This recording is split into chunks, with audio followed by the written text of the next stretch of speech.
And the lucky last. However, good morning everyone and welcome back.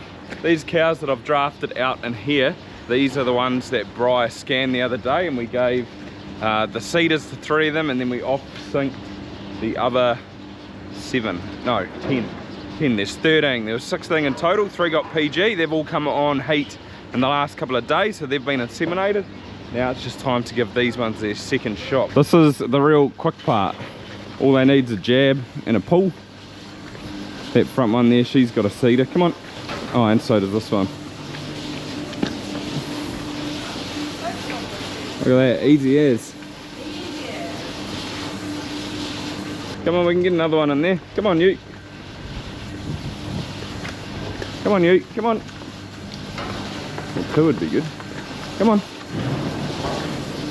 Come on then.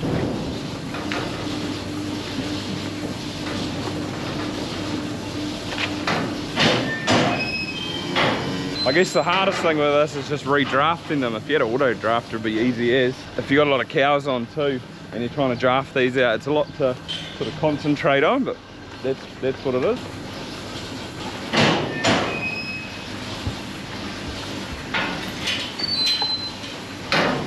Now just the 3 from the young herd. There's only one CIDR there, that black and whitish looking one. Come on, you got to go back in there though.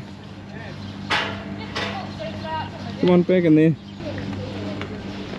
Someone asked in one of my last videos, or when Briar was out last, what's a CIDR? And that is it right there.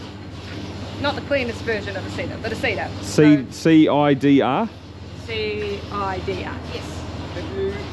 Controlled internal drug release is what it stands for. Easy as. Where's the actual hormone in it? Is it so up the... It's impregnated in the plastic. Oh, right. So what this does is it sits against, folded in, so this holds, these wings hold it in place. In place, yep. Yep, so it doesn't come out. And all of this plastic is impregnated with a hormone. Oh, wow. It sits against the vaginal wall, so over the week it's feeding this hormone into her body. Ah. The hormone here is what a CL structure creates. Oh, yeah. So when we pull this, and we give PG at the same time to dissolve the CL we made with our last injection, we're making a really, really big drop in progesterone. That's kicking that follicle in the pants and saying, ovulate now. Oh, yeah. You need to get in calf. You need to get in calf. Now's the right time. Exactly. Okay, okay. Yeah. So that's, oh, that was a PG shot. This is PG, yeah. Oh, right. So what we did last week when we gave them the Goniston, that's what we got rid of a follicle there and we potentially created a CL last week. But CLs will only be PG responses when they're more than a week from when they've first been. Okay.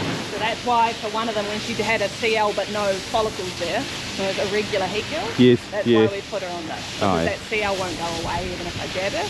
And if I did make it go away, there was no follicle there. Oh, there we go. Anyway. So now what we've done is we've pulled these out and we've given her this.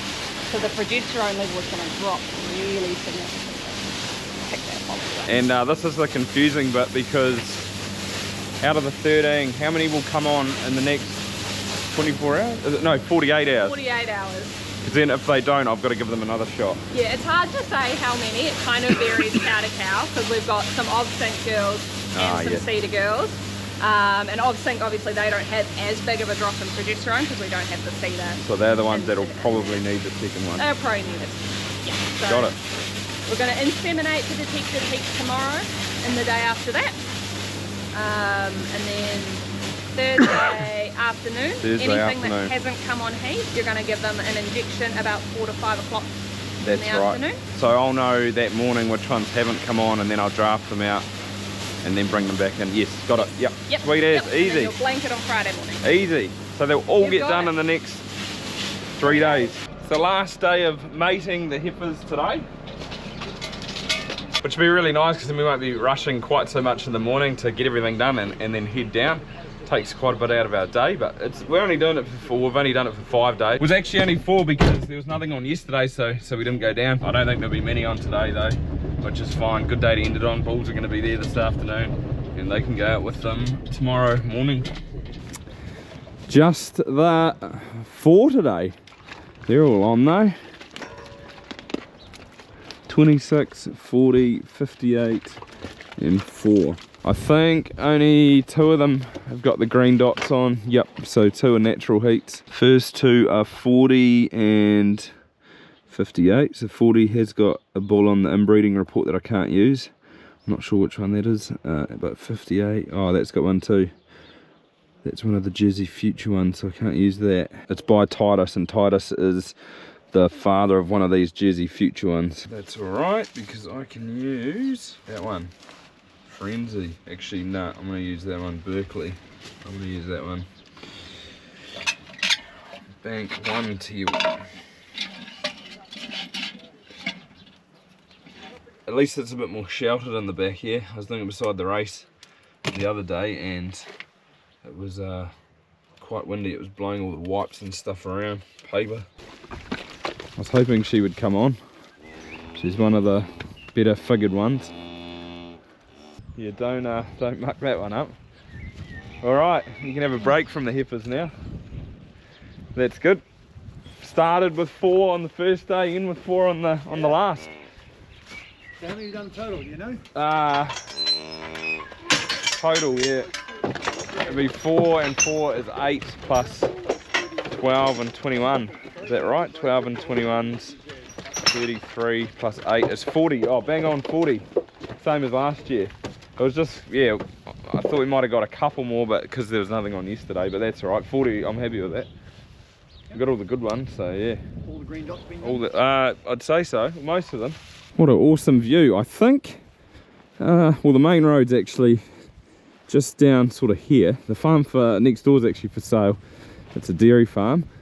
And I think Otrahonga would be, I think it's somewhere over there. It's not far away. It actually looks like it, that you could kind of see the edge of town, maybe behind a couple of old man pines over there. So it might just be over that little hill. Where's Otrahonga? Would it be just over the back of those pine trees? Yep, those big pine trees, little pine trees, just a little bit to the left. See the houses over there? Oh, that is the edge of town. Oh yeah, so it is.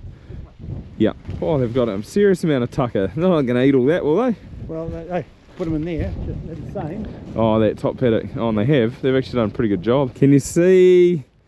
It's quite flat through here. I'm guessing this is the airstrip. Yep, and the bin's up the top. I can't quite see that here, but oh, right up the top. Yep. So they pick it. We take that fence down. Oh yeah. That portable fence. Yes. And is that the neighbours up the top? Neighbours, yeah. Oh, okay. So really, you share the airstrip. Yeah, but he's subdividing this paddock here, just over there from there. Oh yeah. So it's going to be disused. So. Oh, okay. Do you use the airstrip for putting food on? Yeah. Or do you just helicopter it? I do both. They like a good downhill to take off on, don't they? Yeah, and that's slow down. And then yeah, straight off the edge here, I guess, or do they take off more up that way? Usually they're airborne before they leave. Oh, just around this shed. Oh yeah, so they're off the ground about here, which isn't too far away from the edge there. No, yeah, they can't make it, they're in deep shit. The thing is with top dressers too, they're half bloody mad anyway. Most of them, well, I thought it was like 1 in 4 have a crash. It's probably higher than that. I worked it out on the way home, but there's 67 heifers total, so 40 out of 67 is probably near 2/3 maybe. So yeah, not too bad. But how did it go this year? All good? Yeah, it seems to, so it'll be interesting to see how many hold of that. Yeah, I did put it to Dad, maybe we could CIDR and then we'd only have to go down the one day, but he doesn't mind doing 4 or 5. No, So well, it wasn't too bad, so. no, exactly. And then they are spaced out a little bit more when they calve. But I guess you've been AIing for over 30 years now? Shit, that long. Yeah, probably, yep, yeah, would be. So what's changed in the last 30 years? Well, Yeah. since you started? Yeah, nothing, absolutely nothing. The straws were still frozen back 35 years ago. They're in a can that you pull them out of now. That was what I bought 30 years ago, so nothing's really changed as far as that goes. It'd be really interesting to ask to ask Pop, Dad's dad, but he was 50 when he had Dad, so he died quite a long time ago. It would have been interesting asking him like around when they started bringing AI in. He used AI, I think, Dad did back in the day. So I don't know when it started or how long ago. You'd need to ring up livestock and find out when they started doing it maybe. That'd be quite interesting to find out. Yeah, it would be. But I guess nowadays there's like sex semen, which is fairly recent, and also like long last. Yeah, well that's fresh, what I fresh stuff. used to use. Yeah, fresh that lasted 3 days, so they deliver it to the shed every three days, so that was good. And you don't need to freeze it, so you don't need to thaw it out. It's there in the container, pull it out, bang, in the straw, go. So it is pretty quick. But I did get a comment saying we're crazy not to use sex semen on the heifers, and I've sort of got two minds of that. Maybe in the future, I'm thinking, since we're not keeping replacements from our worst cows now, or the bottom end cows, after a couple of years we should have a better range, because we're sort of not keeping those ones. So once we get like nice young stock, then maybe we'd look at it.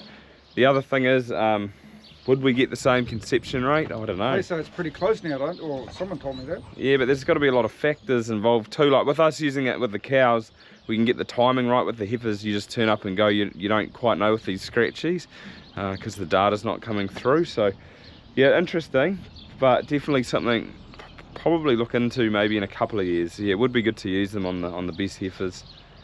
I guess they're not milking, so that's one thing out of the equation. They're just eating and riding each other, so they're not milking, they're not walking far, they're on good tucker. So yeah, cool. Maybe it's something to look at. One thing that is concerning me though is mating at the moment. So we're about, what's today? Today's the 15th, so we're 5 days in, but I just seem to be not getting a lot of numbers at the moment. So today there was 9 on, yesterday there was also 9, the day before, what's that, 8, 9, 10, whereas it should be looking something like this. Ideally, the optimal submission rate after 3 weeks is 90%, so to get that I really need to be getting about 14 cows a day, and when I'm only getting 8 to 10, then that drags the average right up what I need more for the 2nd and 3rd week. So we're only 5 days in. I'm not overly worried at the moment. I'm kind of hoping that it's just sort of a slow patch on their heats, and leading up to mating there were sort of patches like that where there weren't many cows on, and then there were other patches where a lot of them came on over sort of 3 or 4 days. So I'm kind of hoping that might be the case. I was talking to Briar about it this morning, and she said if I get quite concerned, give her a bell and we can sort of look through it. But part of the reason that I'm not overly worried at the moment is that we're still at the start, but also I've got all those pre-mating heats, and I know that all these cows have cycled, and the ones that I haven't, I've addressed. That was the ones that were from this morning. So I've done everything sort of right, or what I think to be right. It's just trust in the system. I did actually at lunchtime before go through and have a look at a few. I put up the heat list, and I went back and saw from, well, those heats 3 weeks ago, the cows should have had a mating next to them, and there were a few that haven't, and I've gone back and had a look, and there's been a little blip where they should have had their heat, and it hasn't quite got to the intensity of that 40%. It hasn't even really had a strong heat this time round. Now that's not out of the ordinary. I did have that happen last year, mainly in the younger cows. I just don't want it happening to heaps or have it overly represented, I guess. So yeah, it's something to watch, but hopefully it does pick up in the next week. Yeah, I'd like to think so. I'd like to get over 90% submitted. It's definitely going to help once all these cows from this morning come on. Like that's 13 over the next day or two. Like that'll help with number wise. But yeah, it'll be interesting to see how it goes. However, that will pretty much do it for this video, guys. I know I have been talking a lot about mating, but that is pretty much what I'm busy with at the moment. It's been fairly busy with doing the heifers, and now that we're sort of underway, well, it's actually been too wet to do other things. Bill's rang up yesterday to see how my silage paddocks were doing, and the maize paddocks through there, you can see that they're starting to brown off, or hopefully you can see that from here. And because I only sprayed out the last of the annual yesterday, it was just one paddock, I've got to give that a couple of days before we can cut it. So hopefully by the next video we are making silage. I would like to think we are anyway. But apart from that, thanks for watching and see you next time.